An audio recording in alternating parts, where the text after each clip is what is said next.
Let's get a cross-border perspective from Randy Essex. He's a guest columnist for both the Detroit Free Press and the Windsor Star.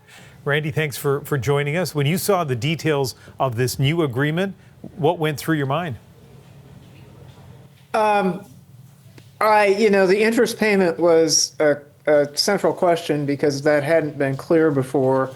I guess I had hoped that Canada wouldn't give Trump too much because I think it's ridiculous that Trump reopened the negotiation to begin with. The bridge has been done for months and we've been awaiting its opening.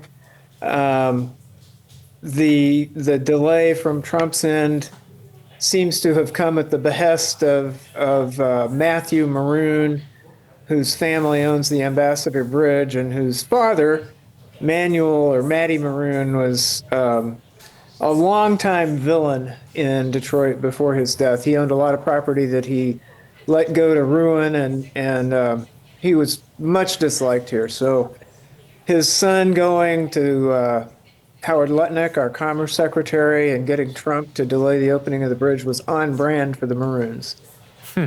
And speaking of on brand, I was mentioning earlier in the hour that the name Gordie Howe means so much to people on both sides of the border. We know him, of course, as a great hockey player from Saskatchewan. Detroiters know him as a star for the Red Wings, Stanley Cup winner. You were a reporter when the first agreement was made on this bridge, and give us a sense of the mood then and what this bridge seemed to symbolize at that point. Yeah, I was an editor for the Free Press, but the Michigan legislature had been really unwilling to spend any money, and again, Maroon contributed a lot of money to legislators, particularly Republican legislators, and it was frustrating that the idea of a second bridge was being stymied again by a guy, Matty Maroon, who he was a classic villain in Detroit. So it seemed very clever for Rick Snyder, who was the Michigan governor then, and Canada to negotiate this deal.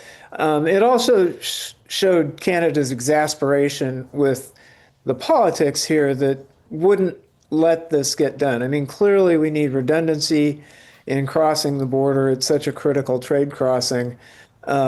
So I guess the journalism set, the politicians set, the business set, we're all very happy that an agreement got signed and optimistic that that had been figured out.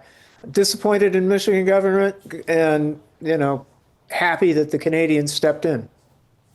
So there's going to be a ribbon cutting. I guess there'll be two ceremonies because, as you know, the Canadians aren't going to be at the American one. They feel like this is not the right time to do it in the midst of the latest tariff threats. Are you going to be celebrating the opening of the bridge? As soon as you can cross on a bicycle. I'm part of a Free Press retiree bicycle group, and we're eager to ride our bikes across. All right. Well, look forward to that. Randy Essex, a retired journalist and guest columnist for the Detroit Free Press and the Windsor Star. Thanks for speaking with us. Certainly. Thank you.